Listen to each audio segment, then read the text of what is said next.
Audi a pris l'habitude depuis la fin des années 80 de décliner sa gamme en version haute performance identifiable à la lettre S. Un S évocateur de sportivité et de sécurité, car le point fort de ces puissantes berlines réside aussi dans leur savante transmission intégrale. Sorti à l'automne 99, l'Audi S3 hérite aujourd'hui d'une mécanique plus généreuse, un nouveau souffle en somme pour cette sulfureuse GTI des temps modernes. En fait, la S3, la plus petite de la gamme S, est une sorte d'Audi A3 anabolisé pour être transformée en sportive dotée d'un gabarit compact. Esthétiquement, la S3 se distingue peu de l'A3, une teinte de sportivité suggérée plus que démonstrative, mais cette petite bombe musclée au bouillonnant tempérament est capable sur asphalte de déchaîner les tempêtes.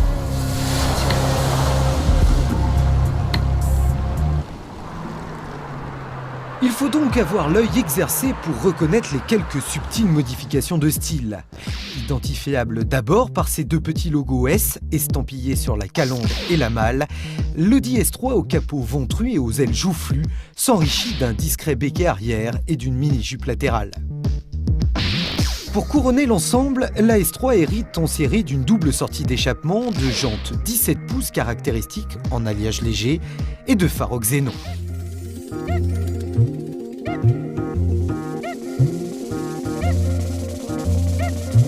L'habitacle de la S3, c'est sport. Preuve, les sièges baquets signés Recaro, le compteur gradué jusqu'à 280 km/h et la boîte 6 rapports.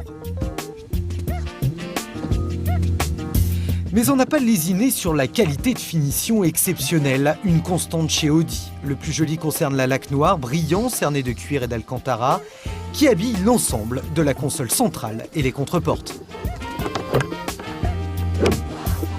Le confort manque en revanche de rigueur, l'assise est franchement raide, la sportivité n'excuse pas tout. Ensuite, si la hauteur et la profondeur du siège conducteur se règlent électriquement, l'avancée, elle, s'effectue manuellement. On se demande bien pourquoi. Enfin, l'accès aux places arrière, plutôt délicate, est lié davantage au mécanisme un peu rugueux du siège qu'au réel gabarit de l'auto.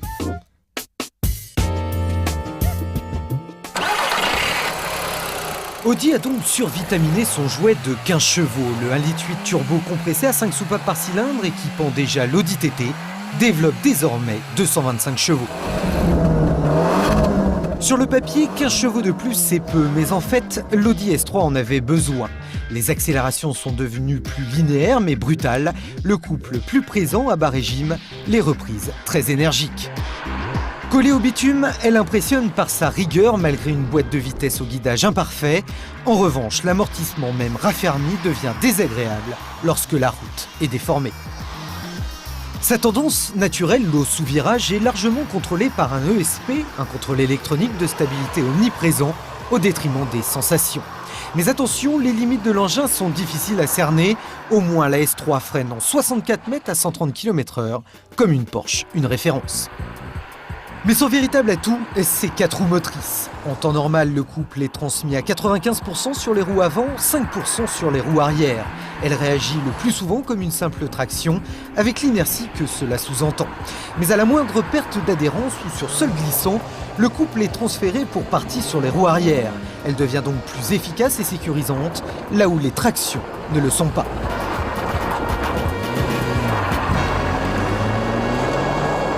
L'Audi S3 coûte 35 820 €, soit 67 € du cheval supplémentaire. Ça n'est pas donné, mais pour une fois, ça les vaut.